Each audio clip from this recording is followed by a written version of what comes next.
Chittagong Kings দুর্বার Rajshahi Sylhet strikers BPL এর 11তম আসরে এই তিনটা দল কি অংশ নিতে পারবে নাকি বিসিবিকে করতে হবে নতুন কারো খোঁজ।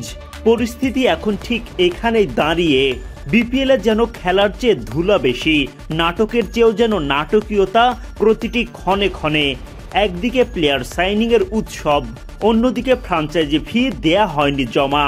প্লেয়ার্স ড্রাফটের টেবিলে বসতে দলগুলোর হাতে সময় মাঝে কেবল 5 দিন, অথচ অন্তত 3টা ফ্র্যাঞ্চাইজি বিসিবির অ্যাকাউন্টে পাওনা পরিশোধ করতে পারেনি। দরজায় বিপিএল এর 11তম আসরের নক। আগামী 14 অক্টোবর প্লেয়ার্স ড্রাফট অনুষ্ঠিত হবে, যদিও এখনো পর্যন্ত চূড়ান্ত হয়নি 7টা দলের নাম।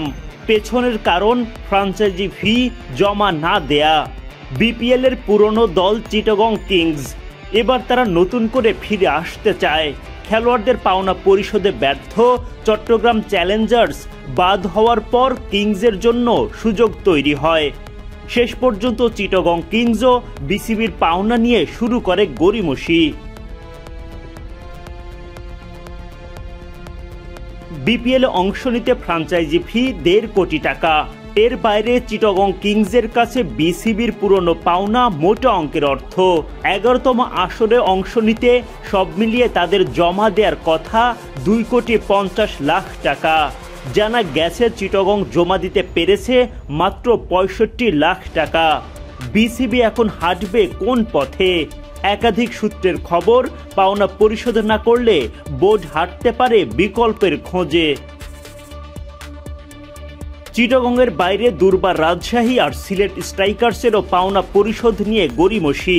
নতুন করে ফিরতে চায় রাজশাহীর ফ্র্যাঞ্চাইজি, তবে এখনও তারা বিসিবির নির্ধারিত ফি পরিশোধ করেনি।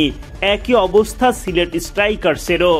দলের শেয়ার নিয়ে মালিকদের মাঝে দ্বন্দ্ব, সেই দ্বন্দ্বের মাঝে জড়িয়ে যায় দলটার অধিনায়ক মাশরাফির নাম। শেষ পর্যন্ত ফ্র্যাঞ্চাইজি ফি জমা করে সিলেট আসতে পারবে তো বিপিএলে? সেটাই এখন বড় প্রশ্ন।